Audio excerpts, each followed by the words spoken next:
네, 안녕하세요. 경희대학교 미술교육대학원 서예를 수강하시는 선생님 여러분, 저는 김현정 강사입니다.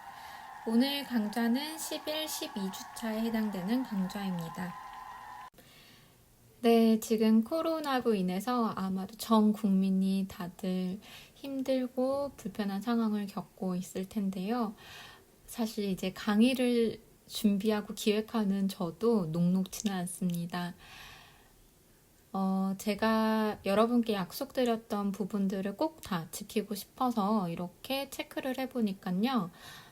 우선은 기출문제 풀이를 해드리기로 해서 그거는 제가 자료를 지금 준비해 놓은 상황이고요. 그리고 제가 펜촉으로 하는 캘리그라피를 진행해 드린다고 말씀드렸어요. 그리고 개인적으로 제가 꼭 필요하다고 느끼는 부분은 각 서체별로 한번 저희가 다 완벽하게 쓸 수는 없지만 그래도 한 번씩은 써보면서 이 글씨는 그래도 이런 특징이 있구나라는 거를 알아봐야 될 것 같아서 그 실기 수업을 해야 될 것 같고요.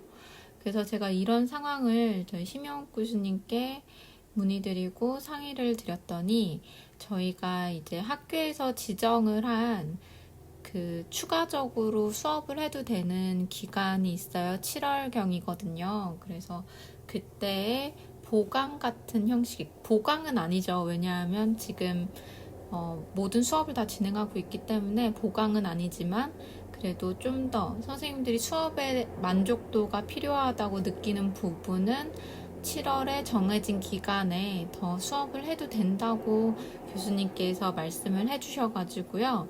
특히 실기 같은 부분은 그 기간에 제가 더 추가적으로 얘기를 하고 이제 수업을 진행을 하려고 합니다.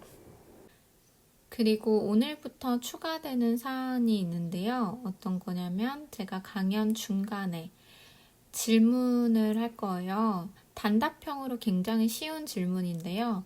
그게 몇 문제가 나갈지 어떤 문제인지는 제가 화면에는 써드리지 않을 예정입니다. 그렇기 때문에 이제 선생님들께서 수업을 끝까지 들어보시면서 그 질문에 대한 답을 구글 클래스에다가 올려주시면 돼요. 왜냐하면 이제 과제만으로 출석 체크가 사실 이 수업을 들었는지가 확인이 안 되기 때문에 그런 거라서 오늘부터 변경되는 사항 명심하시기 바랍니다. 우리가 지난 시간에는 일본화와 각 민화에 대해서 이제 알아봤는데요. 오늘은 동양화의 여러 형식들에 대해서 이야기를 나누고자 합니다. 가장 크게는 산수화와 풍경화에 대해서 다루려고 하는데요. 산수화와 풍경화, 마치 지난 시간에 다뤘었던 동양화와 한국화는 어떻게 다른 것이냐 인 것처럼 굉장히 또 많이들 하시는 질문 중에 하나예요. 지금 화면에 보이시는 것처럼 왼쪽은 이제 산수화, 그리고 오른쪽은 풍경화, 서양의 풍경화죠. 근데 이제 동서양의 공통점이라고 한다면 이게 아무래도 사진은 아니다 보니까 그린 사람의 어떤 화풍이 그대로 반영이 되었다라는 점이 공통점이겠죠. 근데 이렇게 산수화, 풍경화의 차이점을 찾아보다 보면 동서양화의 뭔가 사물에 대한 접근법이 굉장히 다르다라는 거를 같이 느껴보실 수가 있어요. 제가 산수화의 정의는 이렇게 쓰긴 했으나 실제로 가장 중요한 포인트로는 마치 입체파의 그림 혹은 피카소의 그림 같다라고 생각하시면 돼요. 이게 이제를 놓고 화가가 한 자리에서 그린 게 아니라 대부분 산수를 유람한 다음에 방 안에 들어와서 생각나는 것을 토대로 그린 거기 때문에 산수화는 보고선 길을 찾아간다던가 이런 거는 거의 불가능했다라고 생각하시면 됩니다. 바로 지금 보이는 이 그림처럼 뭔가의 하나의 시점이 딱 적용된 그림도 아니기도 했고 뭔가 생각을 형상화했다라는 점이 가장 맞는 말인 것 같아요. 풍경화에서 가장 많이 사용되었던 삼원법이라는 시점에 대해서는 이 뒤에서 다시 한번 더 설명해 드리고자 합니다. 여기서 퀴즈가 나갈 건데요. 우선 설명을 먼저 해드리자면 실경산수화에 대해서 이 포인트에서 가장 많은 면접 질문이 나옵니다. 왜냐하면 산수와 풍경화의 차이가 진짜 보고 그렸냐 안 보고 그렸냐의 차이라면 그러면 실경이라는 거는 뭐 사진처럼 안 그린 거예요? 왜 앞뒤가 안 맞는 말이죠? 실경산수화는 그럼 풍경화인가요? 이러면서 이제 그때부터 공격이 확 들어올 수가 있어요.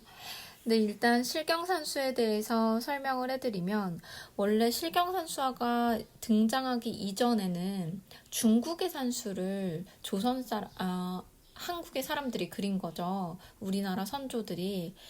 근데 중국에 한 번도 가보지도 않았으면서 중국에서 내려오는 어떤 산수 교본을 보고선 산수화를 구성했었던 일들이 많았다고 해요. 그러니까 전혀 우리나라의 산수화 닮지 않은 산수화를 그리게 된 거죠. 근데 이제 조선 후기에 와서 이거는 한번 우리나라의 경치를 그려야 되지 않겠는가 이런 생각이 든 건데요. 그럼에도 불구하고 이거를 뭐 갑자기 이제를 만들어가지고 어디 가서 시점을 하나로 통일하면서 그리지는 않았고요. 역시나 와유의 정신, 이제 누워서 경치를 감상할 수 있어야 되는 거거든요. 정말 저번에 우리 막 공부하다 보면 그런 생각 들잖아요. 정말 좀 놀러 가고 싶다. 그때 유럽 갔을 때 좋았는데, 이거 누워서도 감상할 수 없을까? 혹은 내가 이제 더 이상 늙어서 산을 오르지 못하는데 그 좋은 산을 못 가다니. 거기를 옮겨오고 싶다. 이런 생각이나 사상이 되게 많이 들어있어요. 그렇기 때문에 역시나 이제 명승, 내가 그 예전에 갔었던 금강산을 그려야겠다라고 생각하면서 상상으로 그리는 산수거든요.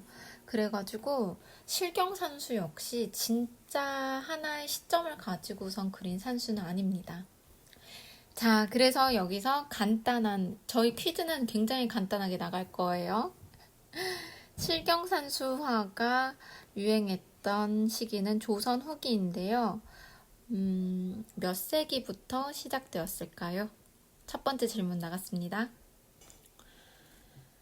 풍경화는요, 이제 서양의 시점에서 그린 그림, 이제 풍경이라고 말씀드렸잖아요. 그런 것처럼 하나의 시점이 적용이 되기도 하고, 그걸 이제 원근감이라고 얘기할 수 있겠죠. 명암이나 음영, 뭐, 한 곳으로 이왕이면 몰아준다라던가, 이제 투시법, 이런 거를 염두에 두면서 그리기 때문에 마음의 산수라고 불리는 산수화에 비해서 약간 이치에 맞는 그림이다 라고 생각할 수도 있어요. 뒷산에 있는 걸 더 크게 그리거나 이러지는 않았거든요. 바로 이 그림처럼 말이죠. 삼원법은 고려시대, 조선시대 때도 사용이 되었던 개념인데요. 산수화에서 사용하는 고원, 심원, 평원의 세 가지 종류의 투시법을 뜻합니다. 고원 같은 경우는요, 산 아래에서 산 꼭대기를 올려다보는 앙시, 이거를 얘기하고요. 심원은요, 앞산에서 뒤를 굽어다 넘겨보는 부감시, 그러니까 하늘에서 보는 거예요. 그리고 평원은 가까운 산에서 먼 산을 바라보는 수평시입니다. 이거는 광기가 주장을 하기도 했으면서 본인이 이제 그거에 해당되는 조춘도라는 그림을 그린 거예요. 이게 굉장히 유명한 그림이기 때문에 곽희의 조춘도, 삼원법, 고원, 심원, 평원 이 세 가지는 꼭 외워야 됩니다. 그림 제목이랑 같이 외워놓으셔야 돼요. 그리고 한국의 그림 중에서 유명한 거는 안견의 목류도원도입니다. 이렇게 제가 사례들을 보여드리면서 외워달라고 부탁드리는 이유가 기출문제 분석해 보시면 알겠지만 사진을 보여주고 이 사진이 어떤 그림인지 얘기해 줄 때도 있고 안 얘기해 줄 때가 있어요. 그래서 그 그림을 보고 이 그림이 어느 시대인지를 맞추셔야 되고 그 시대에 맞는 설명을 또 고르는 거였기 때문에 이론과 그게 적용된 그림을 같이 묶어주면서 외우셔야 합니다. 산수화는 동양의 꽃이라고 일컬어질 만큼 동양의 그림 중에 가장 대표적인 양식인데요. 산수화는 노장 사상이나 산림문학 등을 배경으로 한 동양의 자연주의 사상을 토대로 생성하고 발전됐어요. 시작은 당나라 때 이제 이사운의 청록산수와 오도영과 왕류의 수묵산수가 창안되면서 시작이 됐거든요. 그 전까지만 해도 풍속적인 인물화의 부수적인 배경 역할밖에 못했던 산수가 이때부터 독립된 하나의 그림의 영역으로 자리 잡게 된 겁니다. 서양의 풍경화가 17세기 네덜란드에서 발달한 거에 비하면 중국 산수화는 훨씬 일찍 고유 영역을 확보한 셈인데요. 그 이유가 저는 아무래도 와유라는 단어에 있는 것 같아요. 와유는 이제 한자 그대로 해석하자면 누워서 유람한다 라는 뜻인데요. 이게 혹시 잘 와닿지 않으실까봐 영어로 한번 찾아봤더니 Dream Journey더라고요. 그래서 정말 되게 예쁘게 해석을 한 사례가 아닌가 이런 생각을 했습니다. 중국 산수화의 근본 원리는 와유이다 라고 생각을 하셔도 무방할 정도고요. 이 단어를 통해서 중국에서는 산수화를 단순한 풍경화로 생각한 게 아니라 철학과 사상의 복합체이고 인간과 자연과의 관계를 설명하는 그런 역할을 했다라는 것을 알 수 있습니다. 그리고 한국에서는요, 조선시대부터 산수화가 중심 양식으로 발전했다라고 생각하시면 될 것 같아요. 왜냐하면 그 전에 남아있는 산수화가 없기 때문에 발전 모습을 알 수가 없습니다. 그리고 왜 중심 양식으로 할 수 있냐면요, 이제 다른 그림보다 정말 많이 그려졌을 뿐만 아니라 화원들의 시험에서 배점이요, 인물이나 영모, 화조보다도 더 높은 배점을 받는 게 산수화 영역이었거든요. 그래서 역대 화가 중에서 이름난 화가라면 산수화를 못 그리는 사람이 없다라고 생각하셔도 무방합니다. 유명한 산수화 화가로는 안견, 정선, 김홍도, 이인문, 안중식, 조석진, 허련 등이 있습니다. 화조화도 정말 많이 그려졌던 그림 중에 하나인데요. 한자 그대로 화조화는 이제 꽃그림에다가 새를 곁들인 게 화조화이고요. 꽃만 그려져 있다라고 한다면 화회화입니다. 그리고 영모화조화 같은 경우는요, 영모 뜻 자체가 새 깃과 짐승 털이기 때문에 날짐승, 들짐승 다 동물을 그린 그림이다 라고 생각하시면 돼요. 그러니까 영모화조화는 뭐 동물도 그리고 꽃도 그리고 새도 그린 그런 그림이겠죠? 근데 이게 되게 재미있는 게 화조화는 그냥 와 그때 되게 예뻤던 꽃이 많았구나, 뭐 새가 많았구나 이렇게만 보시기에는 조금 아쉬워요. 상징성이 다 있거든요. 그림 소재에 따라서 부귀와 장수, 승진, 합격, 경사 등의 이제 그런 내용들이 포함되어 있습니다. 제가 생각하기에 가장 상징적인 의미로는 좋은 소재가 뭔가 하나만 선택해보자 라고 한다면 저는 모란이라고 생각을 하는데요. 우선 모란꽃 자체가 꽃이 크고 모양과 색이 굉장히 아름답잖아요. 그래서 꽃 중에 왕이라고도 불리웁니다. 그렇기 때문에 임금에 견주어서 이제 임금 같다, 아니면 부귀화다 이런 식으로도 얘기를 하거든요. 그래서 저도 작업을 할 때 모란꽃을 되게 상징적으로 많이 사용을 하고 있습니다. 해당 화는요, 이제 당자가 집당자랑 좀 음이 같잖아요. 그래서 옛날 사람들은 되게 래퍼처럼 동음이어를 되게 재미있게 썼던 것 같아요. 그래서 집당자랑 결부시켜서 생각해 보시면 될 것 같고요. 연꽃 그림 같은 경우는 근검절약하면서 생활하라 라는 뜻이 있습니다. 워낙 연꽃 자체가 뿌리가 더럽고 탁한 진흙 속에서 몸을 묻고 있으니까 그런 의미를 담고 있는데요. 부모가 어려움을 참고 바르게 노력하면 자식이 번성한다라는 의미로 이제 의미가 담긴 꽃으로 인식되어 왔습니다. 국화는 지난번에 저희가 공부했었던 것처럼 이제 선비를 뜻하고요. 그 이외에는 장미꽃 같은 경우는 예쁜 꽃이 되게 오랫동안 펴 있잖아요. 몇 달 동안. 그래서 아름다운 여자처럼 젊음을 오래 유지한다라는 장춘을 의미합니다. 매화는 봄 소식을 뜻하고요. 난초는 자손을 뜻하고 페랭이 꽃은 축수를 뜻하고 원추리는 산의 아이를 낳은 부인을 뜻하기도 합니다. 새마다도 이름이 다 다르기도 한데요.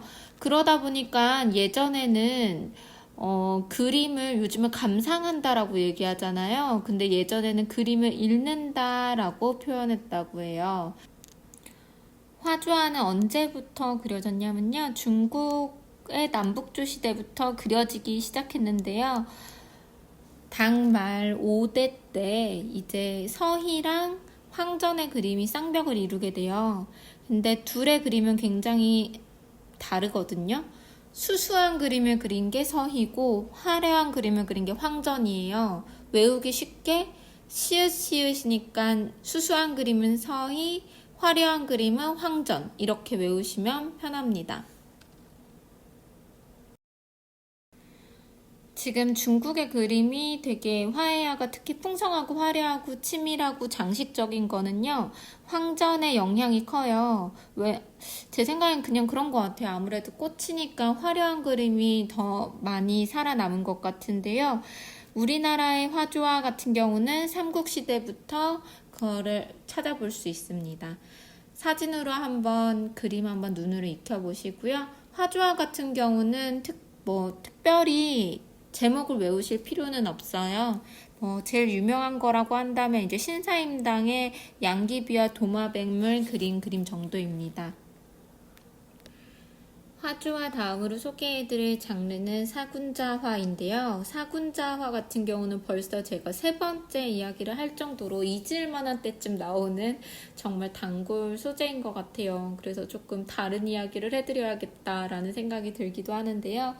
우선은 간단하게 다시 얘기해보자면 매화는 이른 봄 추위 속에서 제일 먼저 꽃을 피운다라는 점, 난초는 아무도 보지 않는 깊은 산 중에서 은은한 향기를 멀리 흘려보낸다라는 점, 국화는 아무도 꽃 피지 않는 늦은 가을까지 남아서 향기를 그윽한 꽃을 피운다라는 점, 대나무는 어떠한 바람에도 곱게 자라면서 늘 푸르다라는 특성이 참 나와 닮았다, 선비 같다, 군자 같다라는 점에서 많이들 그려왔습니다.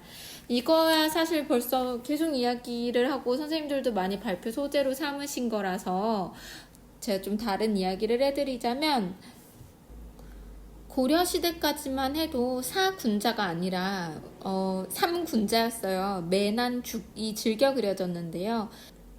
지금은 저희가 사군자가 입에 붙어서 그렇지 사실 굳이 4개를 맞출 필요는 없잖아요.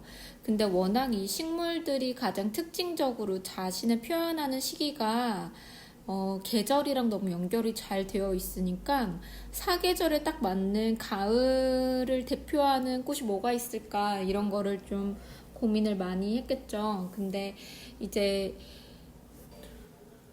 도연명이라고 해서 귀거래사라는 시를 지은 시인이 있었거든요. 그 귀거래사에 보면은 소나무와 국화만 아직도 의젓하네, 송국유존이라는 문구가 등장을 합니다. 이때 워낙 국화와 도연명의 관계가 예전에 지금으로 치면 모르겠어요. 연예인처럼 연예인 누구 하면 어떤 거 이렇게 얘기하는 것처럼 딱 떠오르는 거라서 사람들이 가을하면 국화를 잘 연결짓지는 못했었다고 해요.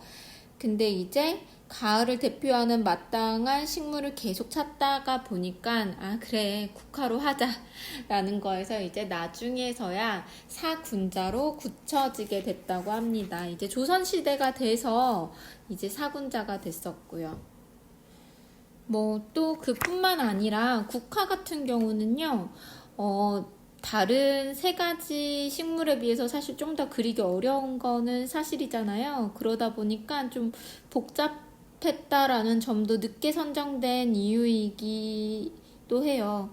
근데 또 재미있는 부분이 사군자 같은 경우는 그림이잖아요. 근데 각종 공모전이나 전시회에서 서예 부분으로 이제 분류가 됩니다. 그 이유가 왜 그러냐면요. 주로 문인들이 그렸기 때문이다라는 점도 크고요.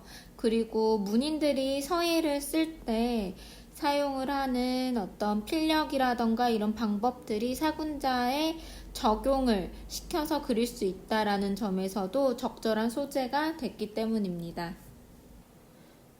제가 개인적으로 생각하기에는 서양 미술사와 동양 미술사를 굳이 나눈다고 한다면 동양 미술사가 굉장히 더 범위도 적고 몇 가지만 진짜 딱 외우면은 굉장히 시험에서 자신감을 가지실 수가 있거든요. 왜냐하면 동양화라고 해봤자 저희가 사실 거의 중국화, 한국화, 일본화를 다루고 있고 일본화는 거의 많이 다루고 있지도 않고요. 그리고 한국화라고 하기에는 그리고 조선 이후의 역사를 대부분만 다루고 있기 때문에 그렇게 양이 방대하지도 않습니다. 근데 서양 같은 경우는 한중일을 제외한 정말 서쪽 나라의 다양한 미술사들을 많이 다루고 또 역사도 많이 남아있잖아요. 왜냐하면 저희 같은 경우는 조선 이전의 역사는 많이 남아있지도 못해가지고 공부를 못하는 부분도 있거든요. 그래서 선생님들께서 시험 준비를 하실 때 너무 부담 갖지 않으셔도 되는 게 처음에는 막 어렵고 낯선 단어들이랑 이렇게 한자가 등장해서 갑자기 헉 싶은데요. 막상 시험에는 반드시 꼭 한두 문제는 나오니까 공부는 하셔야 되고 어떻게 하나 고민하시겠지만 저희가 이렇게 다뤘던 곳에서 거의 다 나온다고 보시면 돼요. 그래서 그렇게 부담은 안 가지셔도 되는 부분이기도 합니다. 그래서 다시 본론으로 돌아가서요. 그래서 사군자화를 언제부터 한국화로 이제 보지 않고 서예 부분으로 포함시켰는가를 보려면 어쩔 수 없이 역사적인 부분을 봐야 되거든요. 그래서 조선 미술 전람회가 정말 단골 손님입니다. 그래서 조선 미술 전람회는 1922년, 이 포인트도 외워주시면 좋고요. 1922년에 일제강점기에서 조선 총독부가 개최한 미술 작품 공모전이에요. 이걸 선전이라고도 부르는데 이 당시에 저희 되게 아직도 많이 얘기하는 게 미대 회화과 나오신 분들은 백호 이 얘기 되게 많이 하잖아요. 또 어느 순간부터 한국에서는 호라는 기준을 되게 많이 쓰기 시작했는데 1호가 엽서 크기를 뜻해요. 근데 그러면 백호는 크기가 1호 곱하기 100이어야 되잖아요. 근데 그렇게 또 딱 떨어지는 게 아니거든요. 그리고 우리는 언제부터 이렇게 호에 집착을 했고 백호가 기준이 되었는가. 이게 아이러니하게도 조선미술 전람회에 들어갈 수 있는 맥시멈 사이즈였다라고 합니다. 문의 크기에 비례를 한 건데요. 생각보다 많은 그림이라던가 전시를 할 때 작품 반출이 중요하다 보니까 이 문의 크기를 기준으로 100호를 기준으로 하게 되었다라고 하더라고요. 제가 본론으로 돌아가자고 했는데 다시 또 딴 이야기를 살짝 했네요. 그래서 사군자화 같은 경우는요, 특히 나는요 1획, 2획, 3획을 어떻게 쳐야 한다가 법칙으로까지 정해져 있기 때문에 이게 창의성이 조금 떨어진다라고도 볼 수는 있어요. 거기 대신 창의성은 떨어지지만 뭐 필력이라던가 그 안에 내부에서 나오는 회계 구획 아니면 면의 분할 같은 거를 더 중요하게 생각하는 거긴 한데요. 이게 동양화 현대화하는 과정에서 제 사군자화가 때로는 동양화 부분에 취급되기도 하고 서예 분야에 취급되기도 했다라는 점이에요. 그래가지고 1회전에는 분명히 1부는 동양화부, 2부는 서양화부, 조각부, 3부는 서부, 글서자를 쓴 거예요. 이렇게 나뉘어서 사군자화는 동양화부에 포함시켰었는데요. 근데 3회 때부터 사군자화를 동양화부에서 분리해서 서부로 옮겼어요. 그러다 다시 8년 뒤, 이게 1회가 1년에 한 번씩 열리는 거였거든요. 8년 뒤에 11회에는 다시 동양화부에 포함을 시켰어요. 그 뒤에 쭉 그대로 유지가 돼서 해방될 때까지는 동양화부에 포함을 시켰지만 이게 국전으로 나중에 바뀌게 되거든요. 해방이 되면서부터 그때는 다시 또 서예부에 속하게 되면서 지금까지 쭉 이어지고 있습니다. 그리고 또 이게 국전으로 바뀌었다가 이게 서예 분야가 대한민국 미술대전으로 또 이 명칭이 바뀌어요. 그때는 분리가 돼요. 그래가지고 독립적으로 서예 대전이 열리게 돼요. 그러니까 지금 대한민국 미술대전에는 서예 부분이 없습니다. 그래서 사군자화는 회화 분야에서 이제 더 멀어지게 된 계기가 됩니다.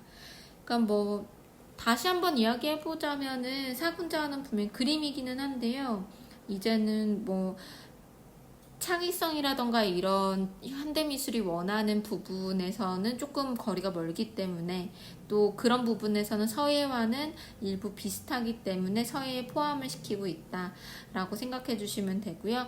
옛날에는 그림이라고 안 하고 서화라고 했거든요. 글과 그림을 하나로 생각했기 때문에 그림에 보면 꼭 모서리에 글씨가 있었잖아요. 그래서 서화로 불렸던 조선시대와는 달리 지금은 서와 화를 독립된 분야로 분리하는 지금에는 당연히 뭔가 사군자화는 자기 속성에 맞는 소속을 찾지 못하고 있는 실정이지만 어쨌든 요즘은 서예에 가깝게 생각하고 있다라고 생각해 주시면 됩니다. 근데 뭐 이렇게 지루한 얘기를 이렇게 길게 하나 라고 생각하실 수도 있는데요. 시험 문제를 출제하시는 학자분들 입장에서는 이게 어디에 속해 있는지 이 역사가 어떻게 됐는지는 꽤나 중요한 일들이에요. 그래서 책을 읽으셨을 때는 스킵했을 수 있는 부분인데요. 그래도 어찌됐든 저희가 출제자의 의도로 많이 읽어야 되기 때문에 이런 부분을 한 번씩 짚어드리고선 넘어갑니다. 다음 부분은요, 미인도입니다. 제가 대부분 사람들이랑 이야기를 해봤을 때 동양화라고 하면 떠올리는 가장 첫 번째 소재가 화투예요. 그만큼 사군자를 많이 떠올려 주시는 것 같고요. 그리고 그 다음에는 산수화 혹은 우리 뭐 화해화라던가 화조화 이런 것도 많이 떠올려 주시지만 인물화 또 하나의 소재로 많이 떠올려 주세요. 좀 서양화라고 하면 여러 가지 소재를 대상으로 하고 색감도 좀 스펙타클하게 다르다면 아무래도 동양 쪽의 그림은 이 소재에 많이 치우쳐 있기 때문에 미인도라는 부분을 꼭 짚고 넘어가지 않을 수가 없습니다. 우리나라에서는 조선 중기 이후부터 등장하기 시작했는데요. 중국이나 일본에 비해서는 그 수요가 그렇게 많지는 않았어요. 미인도는 연구 목적으로서는 여성의 아름다움이나 여자의 의상, 머리 모양, 화장술 등의 여러 가지를 연구할 수 있기 때문에 풍속 자료로서도 가치가 굉장히 크긴 하거든요. 근데 또 이거는 초상화라고 보기는 어렵습니다. 왜냐하면 근본적으로 차이가 있기 때문인데요. 사용 목적이 다르다라는 점이에요. 우선은 초상화는 기념을 하는 사진기 같은 목적이 있다면 미인도 같은 경우는 아름다움을 감상하는 그런 목적이 있습니다. 그리고 초상화는 그리는 대상이 정확히 분명해요. 그래가지고 점 하나까지도 똑같이 그려낸다면 미인도는 실존 인물이 아닌 경우도 있습니다. 그리고 마지막으로 미인도 같은 경우는 실존하는 인물을 그린 게 아니라 예를 들면 우리로 치면요. 심청이 같은 걸 그리는 거예요. 그래서 거기에 교훈적인 목적을 넣었거든요. 근데 이제 초상화 같은 경우는 실존 인물을 그리다 보니까 뭐 우리로 치면 신사임당 같은 개념이라고 보시면 돼요. 그래서 그분의 인품이나 학식, 덕망 등을 표현하는 그림이었다라고 보시면 됩니다. 미인도의 소재로는 궁녀, 기녀, 사녀 등을 많이 그렸는데요. 여기서 사녀라고 하는 데에서 좀 헷갈리는 단어가 나와요. 왜냐하면 이게 어느 한자를 썼냐에 따라 많이 다른데 책에서는 사실 사자를 섬길 사자를 썼어요. 그렇게 되면 어떤 뜻이 되냐면요.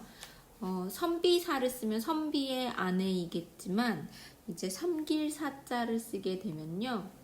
중국 고대의 상류사회 여인들이나 그들의 생활을 주제로 한 그림입니다. 이게 사람인변에다가 이제 선비사자를 쓴 사가 그렇게 된 거고 대부분 말하는 중국 고사에 등장하는 사녀다라고 생각하시면 상류사회 여인이에요. 아무래도 그때는 그 사람들을 볼 수가 많진 않잖아요. 그리고 뭐 그때 사진이 남아있는 것도 아니고 오히려 전래동화처럼만 남아있다 보니까 이게 교훈도 주면서 전래동화를 얘기는 해야겠고 예쁜 여성은 그려야겠다 보니까 이런 식으로 표현이 많이 되고는 합니다. 그래서 이제 미인도는 언제부터 그리기 시작을 했는가에 대해서 이야기를 나눠보자면요. 중국 5대 10국으로 거슬러 올라갑니다. 5대 10국은 딱 느껴지는 것처럼 굉장히 정신이 없었을 때예요. 10국이라는 게 10개의 나라잖아요. 그러니까 정말 정신이 없었을 때 얼마나 재미있는 에피소드가 많이 나왔겠어요. 그때 이제 5대 10국 중에 하나인 후촉의 맹지상이라는 임금이 미녀에 혹해가지고 나라를 망친 선왕의 본을 받지 않고 여자를 멀리할 것을 실천하기 위해서 만든 게 삼위인도라고 합니다. 그거를 침실 벽에다 걸어놓고 드나들 때마다 나 조심해야지 라고 생각했던 고사에서 그 기원을 찾을 수가 있다고 해요. 근데 제가 아까도 잠깐 얘기 드린 것처럼 중국에는 되게 좋아했었던 게 랩처럼 같은 음을 가지고 얘기하는 게 되게 좋아하거든요. 그래서 4명의 미인이 사녀를 뜻할 수도 있고요. 여자를 멀리하다의 의미의 사녀일 수도 있어요. 그리고 또 궁녀를 사녀라고도 하기 때문에 음이 닮은 점을 이용한 거예요. 그래가지고 이거를 여자를 멀리해야겠다, 4명의 여자를 멀리해야겠다, 궁녀를 멀리해야겠다라는 교훈적인 의미가 담긴 게 그 시초라고 합니다. 당나라 때 정말 미인도가 성행했었는데요. 그때 주방에 그린 양귀비, 가설, 의녀란, 쌍육, 국도가 정말 유명합니다. 주방은 그때 가장 유명한 미인도 화가로 귀족 부녀자의 인물을 주로 그렸는데요. 이때 미녀상을 볼 수 있어요. 건강한 육체 및 풍만한 자태를 잘 표현하다 보니까 농녀풍비라고도 칭하기도 했습니다. 근데 그 당시까지만 해도 미인도는 뭔가 한 인물을 소재로 그리는 게 아니라 여러 사람이 생활하는 모습을 그린 일종의 생활화 스타일이었어요. 일본에서는 에도 시대에 크게 유행했었는데요. 미인도가 주로 기녀나 시녀, 연극 배우 등을 미인도의 소재로 다루었습니다. 특히나 연극 배우들을 정말 많이 그렸는데요. 이거는 뭔가 관객을 동원하기 위한 일종의 광고물 형태였으면서 판화로 많이 만들어서 유포되었어요. 그리고 또 그 이외에도 남녀 간의 정사 장면 등을 표현한 추나의 형태로 여인을 그린 것도 많습니다. 일본의 미인도는 주로 우키요-에로 많이 남아있는데요. 이게 좀 섬세하면서도 장식적이다 보니까 좀 중국과 한국과는 정말 다른 그림풍을 보이고 있어요. 우리나라의 미인도는요, 아마도 삼국시대부터 있을 거라고는 추측은 하지만 이제 본격적으로 미인도라고 부를 수 있는 그림은 조선 후기부터 시작이 됐습니다. 조선시대 때 미인도를 잘 그린 이제 화가라고 한다면 김홍도, 신윤복, 김은호, 최용신 이렇게 4명 정도를 이야기할 수 있을 것 같아요. 이제 실제 그림을 한번 보시면서 보면요. 저희 김은호 선생님 같은 경우는 기품 있고 정갈한 미인도를 많이 그린 편이고요. 신윤복 선생님은 워낙 많이들 보셨으니까 해학적이고 춘의적인 미인도를 많이 그렸고요. 최용신 선생님은 좀 후덕한 미인도를 많이 그렸다라고 기억해 주시면 됩니다. 오른쪽에 있는 그림 형태죠. 미인도를 통해서 보다 보면 당시 미인관을 엿볼 수가 있는데요. 지금과는 당연히 많이 다른 게 지금은 저희 어떻게 하면 조금 먹을까, 어떻게 하면 칼로리 낮은 음식을 먹을까 고민이라면 그 당시는 보릿고개라는 말이 있을 정도로 먹을 게 넉넉하지 않았기 때문에 우선은 통통한 사람이 참 예쁜 겁니다. 그래서 지금은 뭐 8등신 정도는 돼야 된다라곤 하지만 예전에는 한 6, 7등신 정도를 적당하게 생각했던 것 같아요. 그리고 어깨가 좀 좁은 편이 한복에 잘 어울린다라고 많이들 얘기하는 게 이 옛날 미인도에서 온 편입니다. 그리고 손과 발은 아주 작고 가늘게 그렸는데요. 예전에 이제 뭐 중국의 전족을 해서 여자들이 도망가지 못하게 발을 묶어놨다라는 얘기 들어보신 적 있죠? 그런 게 약간의 영향을 미쳤었던 것 같고요. 그리고 머리는 곱게 빗어 넘기지만 칠흑같이 검게 표현을 했고요. 그리고 얼굴의 형태는 동그스름한 달걀형을 이전에는 미인으로 쳤었던 것 같습니다. 저희가 이번 시간 마지막으로 다루어 볼 그림의 종류는 기명절지도인데요. 이걸 한자를 그대로 읽어보자면 그릇기, 그릇명, 거끌절, 가지직, 그림도예요. 그래서 글자 그대로를 이제 해석해보면 각종 그릇과 열매나 꺾어놓은 꽃가지를 늘어놓은 모양을 그린 그림이라고 보시면 될 것 같습니다. 동양의 기명절지도랑 비슷한 그림으로 서양의 정무라가 있죠. 그러면 정무라는 과연 어떤 그림일까요? 일단 16, 17세기에는 유럽에는 상선을 통한 무역이 한창이었는데요. 북유럽 상인들은 지중해나 인도로 왕래하면서 남쪽 지방의 진기한 과일들을 조금씩 가지고 오면서 귀족들과 나누어 먹었다라고 해요. 그 당시만 해도 열대나 아열대 지방의 과일들을 맛보는 게 굉장히 인상적인 일이었을 거예요. 지금 저희 망고 먹어봐도 정말 감동적인 맛이잖아요. 그게 바로 사회적인 위치랑 부를 상징하기도 했었는데요. 그래서 귀족들과 부호들은 좀 이런 과일 먹어봤다라는 거를 자랑으로 여기고 싶잖아요. 그리고 추억으로 간직하고 싶어서 화가들을 불러서 그림을 그리게 했다라고 합니다. 그게 바로 정무라의 시초인데요. 어떻게 보면 이런 부와 권력의 상징인 것들이 헛된 것이기도 하잖아요. 우리가 요즘 많이 느끼고 있는 것들이죠. 코로나로 인해서 많은 헛된 것들을 내려놓는 연습을 사람들이 한다라고 그런 기사를 봤는데요. 어떻게 보면 이런 정무라는 인생의 무상함을 강조하는 뜻을 담은 그림이다라고도 볼 수 있습니다. 동양의 기명절지도와 서양의 정무라 같은 경우는 형태상 비슷하기 때문에 같다라고도 볼 수는 있겠지만 실제로는 굉장히 다르다라고 읽어야 합니다. 우선 같은 점은 움직이지 않는 정지된 물체를 위주로 특히 생활 주변의 물건을 소재로 다루었다라는 점에서 공통점이 있는데요. 근데 이제 동양의 기명절지도 같은 경우는 그림에 들어있는 속뜻을 읽어야 한다라는 점이 가장 다른 것 같아요. 그리고 그 대상을 눈으로 관찰해서 똑같이 그린 게 중요한 게 아니라 어떤 의미나 상징을 기억 속의 상념으로 그린 것이기 때문에 좀 닮지도 않고 겉에 어떤 균형이 깨졌더라도 그건 되게 중요하지 않은 거죠. 동양의 입장에서는 작가가 어떤 거를 이 소재를 통해서 상징을 표현하려고 했는지 어떤 걸 표현하려고 했는 그 작가의 사이가 굉장히 중요하다라고 봅니다. 그리고 소재 역시도 되게 굉장히 일정한 편이에요. 서양에서는 되게 다채로운 것을 그려왔다면 관습적으로 통용되는 상징성이 부여되는 그런 그림을 그리고는 했습니다. 많이 그려진 소재의 상징성들을 몇 가지 이야기해드리면요. 구리 그릇 같은 경우는 평안을 뜻하고요. 수석은 수명을, 그리고 모란꽃 같은 경우는 아까 짚어드린 것처럼 부귀영화, 문구류와 책 같은 경우는 학문과 벼슬을 뜻하고요. 가지는 아들, 가지친다 라고 얘기하죠. 그리고 수박은 수복을 의미합니다. 그리고 땅콩 같은 경우는 장생, 오래 사세요를 뜻하고요. 대추와 밤은 손자를 일찍 보자 이런 거예요. 그래서 요즘도 가끔 결혼식에서 하시는 분들 있죠. 대추랑 밤 던질 때 우리 손자 빨리 보게 해주세요 이런 거고요.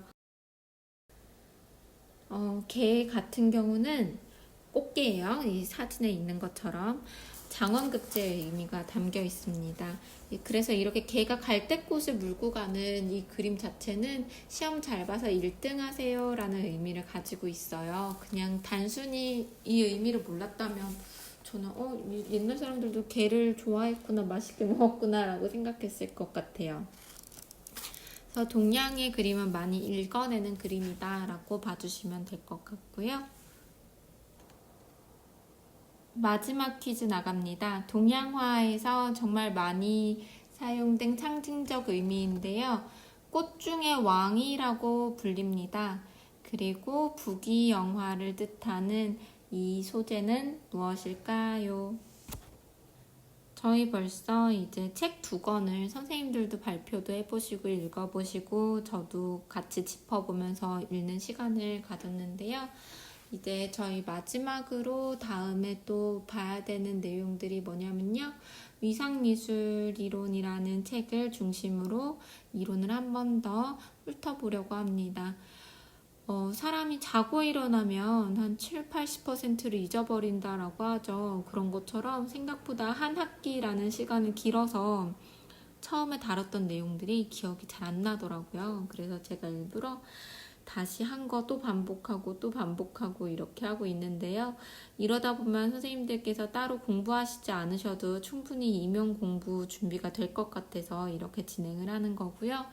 제가 기출문제랑 같이 풀이를 해드리면서 다음 시간을 준비해보고자 합니다. 그리고 또 다음에는 이론 시간도, 실기 시간도 같이 할 예정이어가지고요. 또 실기 도구 잘 준비해 주시고요. 저희 방학 때 추가적으로 언제 그 수업이 할지는 완벽하게 정해지지는 않았는데요. 지금 완전히 확정은 아니지만 학교 측에서도 제안을 해주고 계시는 일정이 7월 10일부터예요. 그래가지고 7월 10일부터 2주간 좀 실기 수업에서 아쉬웠던 부분들을 대면 수업으로 추가적으로 해드리는 보너스 수업이 있을 예정이어서 그때 뭐 펜촉으로 하는 캘리그라피라던가 그런 보너스 강의들을 해드릴 예정이고요. 지금 학기 중에는 정말 서예에 필수적인 꼭 필요한 임용고시에도 도움이 될 만한 내용 위주로 구성을 할 예정입니다. 오늘도 고생하셨고요. 과제 꼼꼼히 언제나 잘해주시는 것처럼 잘 부탁드리고요. 그리고 퀴즈도 잘 풀어서 단답형으로 과제 제출해 주시면 됩니다. 고생하셨습니다.